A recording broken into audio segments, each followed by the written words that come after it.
할렐루야. 온라인 예배에 오신 여러분을 주님의 이름으로 환영합니다. 사랑하고 축복합니다. 이 시간 영과 진리로 예배하실 때 하나님께 찬송 올려드리겠습니다.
다 같이 기도하시겠습니다.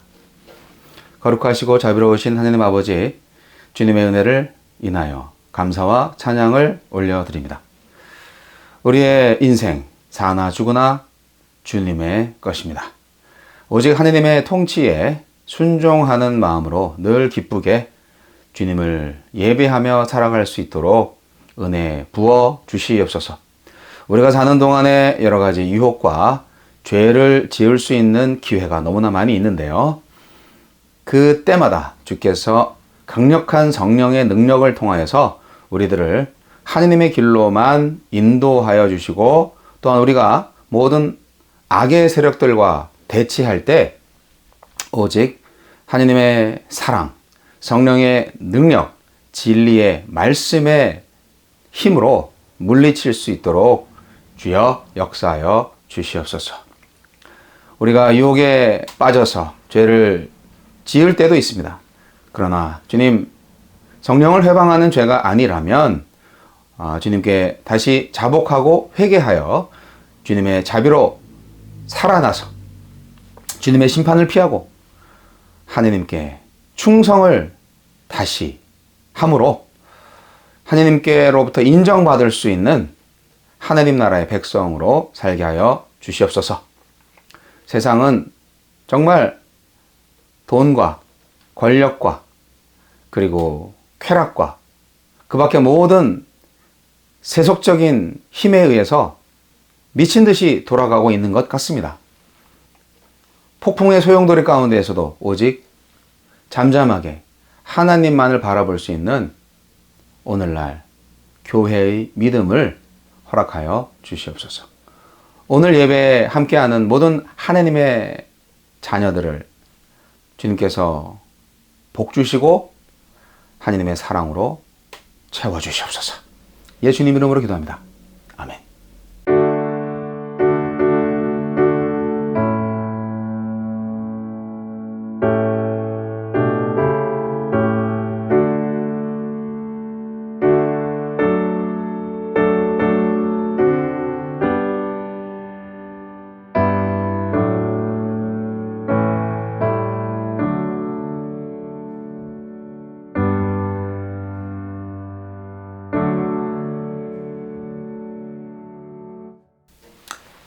다시 한번 헌신의 마음을 담아서 하느님께 찬송 올려드리겠습니다.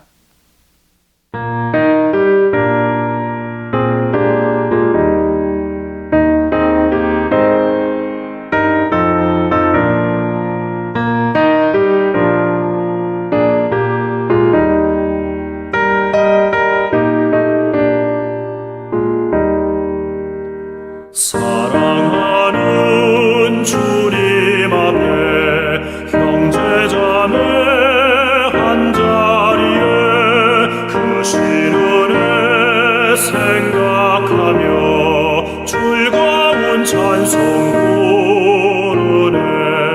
내 주 예수 본을 받아 모든 사람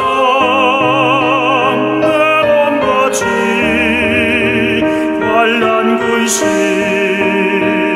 위로하고 진심으로 사랑하세.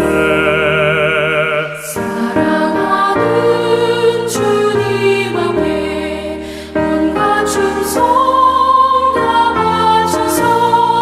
괴로우나 즐거우나 주님만 입서 섬기네.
헌금을 위해서 기도하시겠습니다.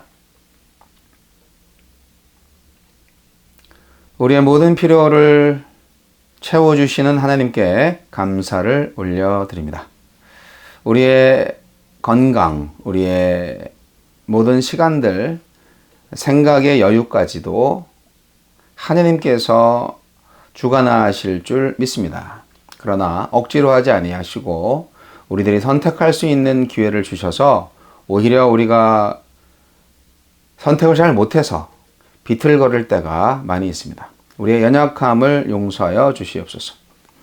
우리가 믿음으로 드리는 주일 헌금, 11조 헌금, 감사 헌금, 많은 작정 헌금들을 기쁘게 받아주시고 하느님 나라에 요긴하게 잘 사용되게 하여 주시며 그 물질을 통한 우리의 믿음이 하느님으로부터 인정받을 수 있는 기회가 되게 하여 주시옵소서. 물질이 있는 곳에 마음이 있다 하셨사오니 아버지 하나님, 우리가 물질을 통해서 하나님께 감사의 예배를 드리고 또한 우리가 일상생활 가운데에서 내 것으로 생각하지 아니하고 하나님의 것으로 생각하며 그것을 나와 이웃을 위해서 가장 적절하게 사용할 수 있는 지혜와 용기를 주시옵소서. 모든 것을 감사드리며 예수님 이름으로 기도합니다. 아멘. 자, 오늘의 말씀은 사무엘하 1장 17절로 27절 말씀입니다.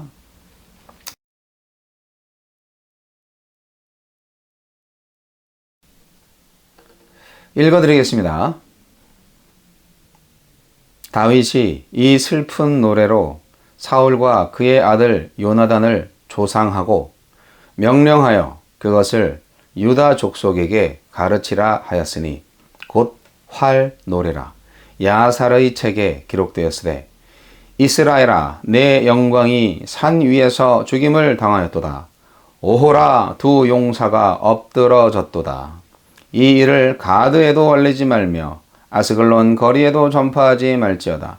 블레셋 사람들의 딸들이 즐거워할까? 할례받지 못한 자의 딸들이 괴가를 부를까 염려로다. 길보아 산들아 너희 위에 이슬과 비가 내리지 아니하며 재물 낼 밭도 없을지어다. 거기서 두 용사의 방패가 버림바 됨이니라. 곧 사울의 방패가 기름 부음을 받지 아니함같이 됨이로다. 죽은 자의 피에서 용사의 기름에서 요나단의 활이 뒤로 물러가지 아니하였으며 사울의 칼이 헛되이 돌아오지 아니하였도다. 사울과 요나단이 생전에 사랑스럽고 아름다운 자이러니 죽을 때에도 서로 떠나지 아니하였도다. 그들은 독수리보다 빠르고 사자보다 강하였도다.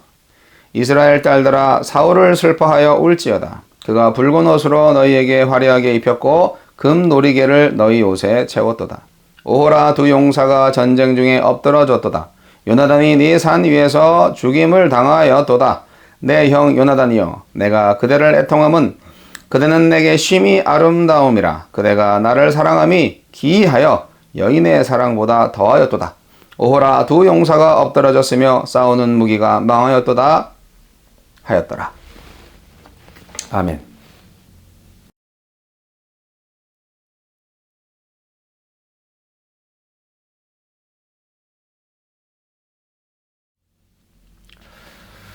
오늘의 말씀은 다윗의 애가입니다.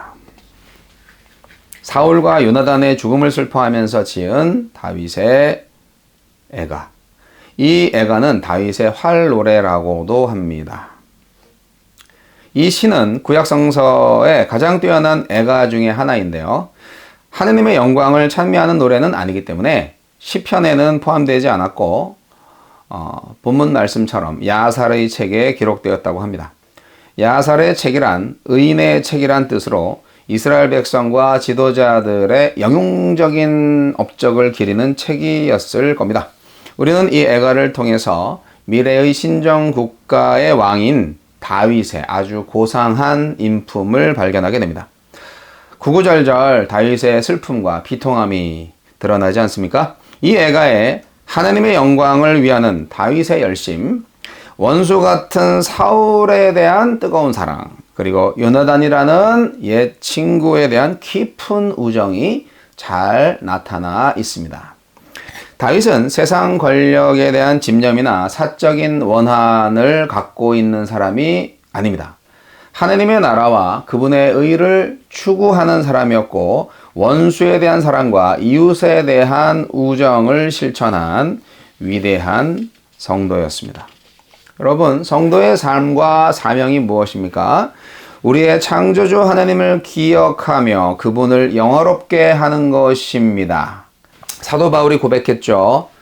우리가 살아도 주를 위하여 살고 죽어도 주를 위하여 죽나니 그러므로 사나 죽으나 우리가 주의 것이로라 하고 로마서 14장 8절은 기록하고 있습니다. 다윗은 왜 슬퍼했을까요? 왜 비통해했을까요? 잘 살펴보면 다윗의 슬픔은 다름 아닌 이스라엘의 영광이 죽었기 때문입니다. 죽은 이스라엘의 영광이 누구입니까? 바로 길보아산 전투에서 죽은 사울과 요나단이었습니다. 길보아산에서 이들이 죽었기 때문에 길보아산에는 저주가 내려집니다. 슬픔의 표시입니다. 다윗은 이날의 전투를 매우 격렬했던 것으로 묘사하고 있습니다. 사울과 요나단의 죽음을 매우 장렬한 용사들의 최후로 표현합니다. 죽는 순간까지 비굴하지 않았고 용맹스러웠던 그들의 모습을 독수리와 사자에 비교하고 있습니다. 이들의 죽음은 이스라엘을 지금까지 발전시키고 영화롭게 한 주인공들의 죽음을 의미하기도 했습니다. 다윗의 애가는 요나단을 기억함으로 절정에 이릅니다. 요나단은 다윗에게 친형보다 더 따뜻했고 하나님의 섭리에 순종하는 것이 무엇인지 자신의 삶을 통해서 가르쳐준 사람입니다. 요나단이 죽었다는 비보를 들었을 때 다윗은 오열했을 겁니다. 내 영 요나단이여 그대가 나를 사랑함이 기하여 여인의 사랑보다 더하도다. 이런 시를 쓸 수 있다니 참으로 다윗은 시인이었습니다. 사무엘상에 의하면 요나단은 생명의 위협을 무릅쓰고 다윗을 매우 각별하게 사랑하고 도왔습니다. 다윗은 요나단의 사랑에 항상 감사했고 그의 사랑과 염려는 다윗을 향한 그 세상의 어떤 여인보다도 더 고귀했다고 회고하고 있습니다. 그가 죽은 이 순간에 다윗이 이러한 애가를 부르면서 슬퍼하는 건 당연했습니다. 온 이스라엘이 이처럼 다윗과 함께 사울과 요나단의 죽음을 슬퍼합니다. 사울의 일생을 한번 생각해 보겠습니다. 그는 어떤 인생을 살았습니까? 사울은 정말 불쌍한 사람이었습니다. 사울이 정말 훌륭한 용사인가요? 다윗의 이 애가에 나온 것처럼? 글쎄요. 근데요, 왜 저는 하나님이 요나단까지 죽이셨는지 참 아쉽습니다. 근데요, 또 만일 요나단이 살아있다면 어떻게 될까요? 역사적 관점으로 볼 때 다윗의 미래를 위해서는 사울도 요나단도 죽어야 했습니다. 다윗이 이스라엘의 왕이 되는데 가장 걸림돌이 된 사람은 사울이었고요. 그리고 두 번째 걸림돌이 될 사람이 바로 요나단이었을 수도 있기 때문입니다. 물론 오래전에 요나단은 상징적으로나마 다윗에게 차기 왕권을 내주었습니다. 요나단은 장차 이스라엘의 왕이 될 사람은 자기가 아니라 다윗임을 알고 있었습니다. 하나님의 비전을 볼 줄 아는 사람이었죠.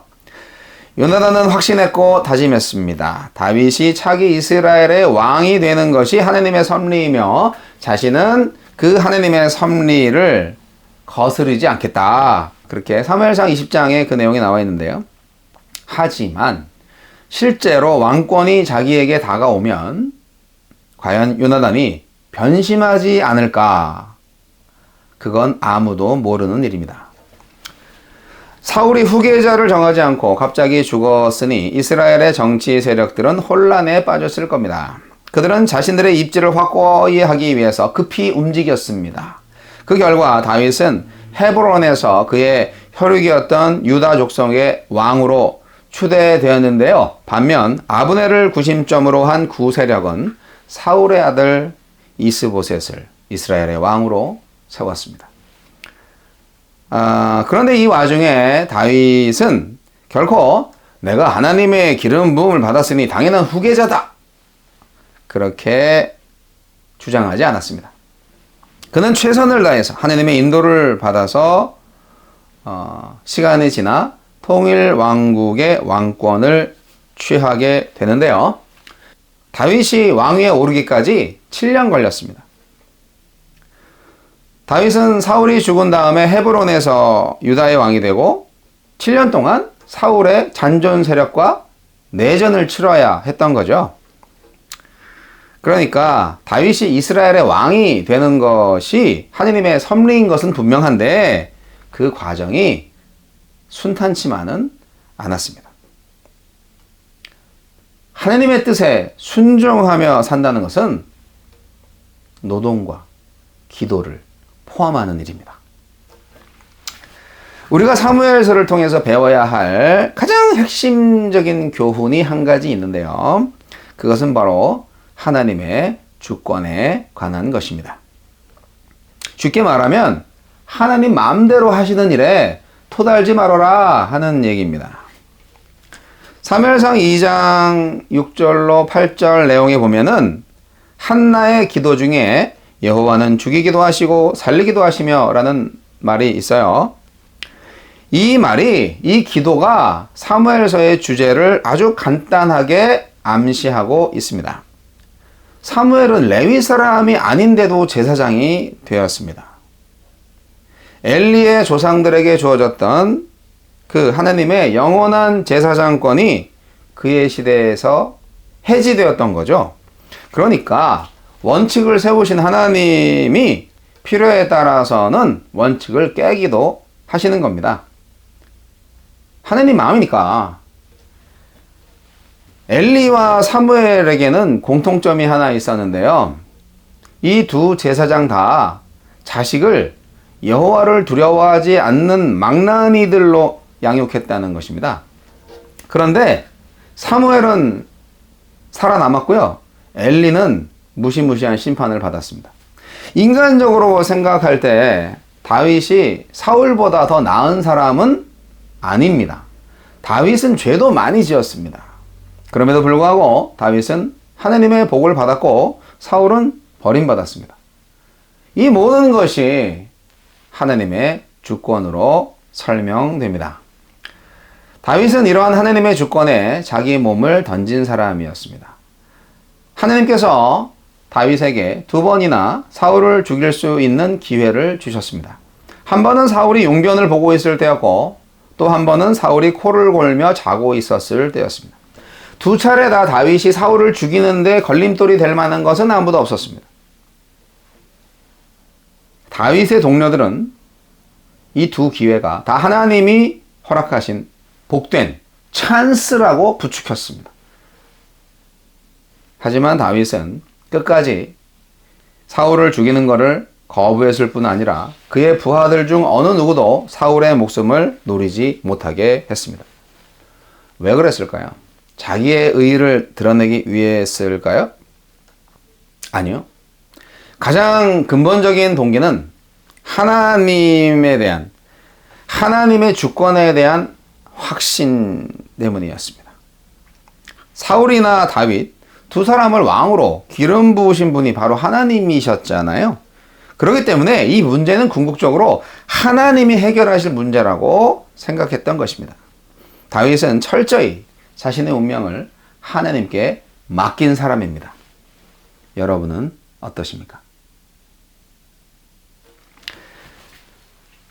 설사 다윗이 사울을 죽였다고 해도 사실 명분이 있었습니다. 다윗은 십수년간 사울에게 목숨을 위협받는 신세였으니까요. 그렇지만 실제로 다윗이 사울을 죽였다면 어떻게 됐을까요? 다윗이 헤브론에서 유다 왕이 된 다음에 7년 동안 사울의 아들들과 아브넬 장군을 중심으로 한 구 세력과 내란을 겪었던 점을 감안해 볼 때 만일 다윗이 사울을 죽였다면 분열된 유다와 이스라엘을 통일 왕국으로 만드는 일이 그만큼 더 어려워졌을 거라고 생각이 듭니다.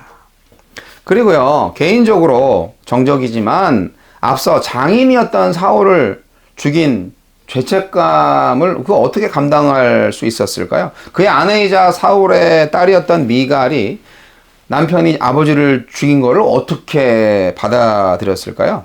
그리고 요나단 또한 자기 아버지를 죽인 다윗을 용서할 수 있었을까요? 다윗은 사울 문제를 전적으로 하나님께 맡겼고 그 결과 비록 아브넬과 이스보셋을 중심으로 한 세력과 7년간 전쟁을 치르면서 대치하였지만 그래도 그를 가장 난처하게 할 수 있는 근본적인 문제들은 해결된 것이었고 그 결과 자신과 백성들 앞에 떳떳하게 설 수 있었습니다. 이것이 바로 하나님의 주권의 모든 것을 올인한 다윗이 누린 복이었습니다. 사랑하는 성도 여러분, 저는 다윗의 인품을 본받아야 한다고 생각합니다. 사울의 죽음을 듣고 다윗은 진심으로 슬퍼했습니다. 원수가 쓰러지면 큰 쾌재를 부르는 게 일반적인 사람들의 본성입니다. 다윗은 십수년간 자신의 목숨을 위협했던 사울로부터 도망 다녔습니다. 사울로부터 목숨을 구하기 위해서 진짜 원수의 나라 블레셋에게 2번이나 들어가서 목숨을 구걸하지 않았습니까? 그런데 사울이 죽어서 이제 죽음의 위협에서 해방을 맞이했는데 다윗은 덩실덩실 춤을 추는 게 아니라 비통해하고 각종 추모 의식을 거행합니다. 진심을 담아서요. 다윗은 진심으로 사울의 죽음을 슬퍼했고 자신뿐 아니라 함께 있는 모든 사람들과 함께 슬퍼했습니다. 다윗은 참으로 빛나는 신앙의 인격을 소유한 사람이었습니다. 원수까지 사랑하는 사람이요 거룩한 성령을 소유한 사람입니다. 그리고 또 한 가지 언급해야 할 게 있습니다. 다윗은 사울을 죽였다고 자처한 소년을 어떻게 했죠? 즉결 처형했습니다. 왜 그랬을까요? 이것은 다윗이 하나님을 두려워하고 있었음을 보여주는 것이고 그로 말미암은 의분 때문이었습니다. 사울은 비록 악한 왕이었지만 미친 왕이었지만 그는 기름 부음 받은 자였습니다. 그러므로 기름 부음 받은 자를 건드렸다는 것은 결국 뭐냐? 하나님께 대한 정면 도전이다 하는 것이죠. 비록 아말렉 소년의 보고가 거짓이었지만 사울을 자신이 죽였다는 소년의 말은 하나님의 권위를 수호하기 위한 다윗의 의분을 일으키기에 충분했습니다.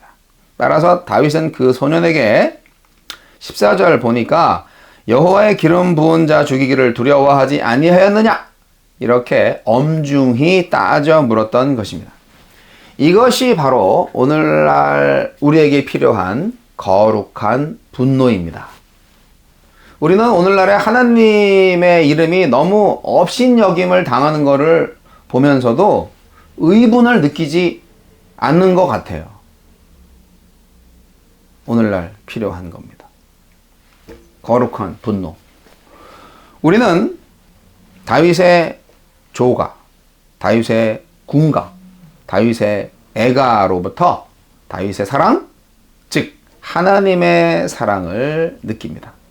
여러분 느끼십니까? 다윗은 의리가 있고 인정이 많은 사람이었습니다. 다윗은 사울의 죽음을 기리는 아름다운 조가를 지어서 모든 백성들에게 가르쳤습니다. 우리는 이 시를 통해서 사울의 모든 허물을 사랑으로 덮어주고 오직 그의 선행만을 말하는 다윗의 인정을 봅니다. 우리는 다윗의 탁월한 관용 정신을 배워야 하겠습니다. 사랑하는 성도 여러분, 다윗은 그의 인생을 통해서 볼 때 인간적인 실수와 허물이 많았던 사람입니다. 그가 작은 시골 마을 목동에서 왕국의 총 리더가 되기까지의 생애, 그거 결코 우연이 아닙니다. 다윗이 다윗 될 수 있었던 가장 큰 이유는 뭐라고 생각하십니까? 바로 그가 하나님을 경외하는 자였기 때문입니다. 여러분에게 사울 같은 사람이 있나요? 그 사울 같은 사람이 하나님을 믿는 사람인데 만일 죽었다면 어떻게 해야 할까요? 잘 죽었다고, 하나님의 심판이라고 교회 앞에 감사헌금이라도 내야 할까요? 아니요. 여러분도 다윗처럼 그를 위해 진심을 담아 애통해하며 조가를 지어주시기 바랍니다. 하느님께서 사울을 버리셨을 때 하느님의 마음이 좋았겠습니까? 사울이 길보아 산에서 죽었을 때 하느님의 마음이 신났겠습니까? 아니었겠죠. 하나님이 가장 마음 아프셨을 겁니다. 여러분도 다윗처럼 하느님의 마음을 품으시기 바랍니다. 기도하겠습니다. 하느님 아버지, 우리는 사나 죽으나 주님의 것입니다. 우리가 다 이해할 수 없는 인생, 하느님의 섭리, 그러나 무조건 주님의 인도하심을 따라 가게 하여 주시옵소서. 그리고 그 모든 일에 감사하며 주님께 영광 돌릴 수 있는 진정으로 하나님을 경외하는 자로 살게 하여 주옵소서. 다윗이 누린 복과 그 모든 영광이 오늘날 우리에게도 임하게 하여 주옵소서. 지금은 우리 주 예수 그리스도의 은혜와 하느님 아버지의 극진하신 사랑과 성령님의 감화, 감동, 교통, 역사하심이 사나 죽으나 우리는 주님의 것입니다. 기도하며 고백하고 하느님의 주권을 인정하고자 다시 한번 새롭게 결단하는 모든 그리스도의 교회 위에 하느님의 백성들, 선교사들, 주의 종들 머리 위에 이제부터 영원까지 함께 하시기를 우리 구주 예수 그리스도 이름으로 간절히 축원하옵나이다. 아멘.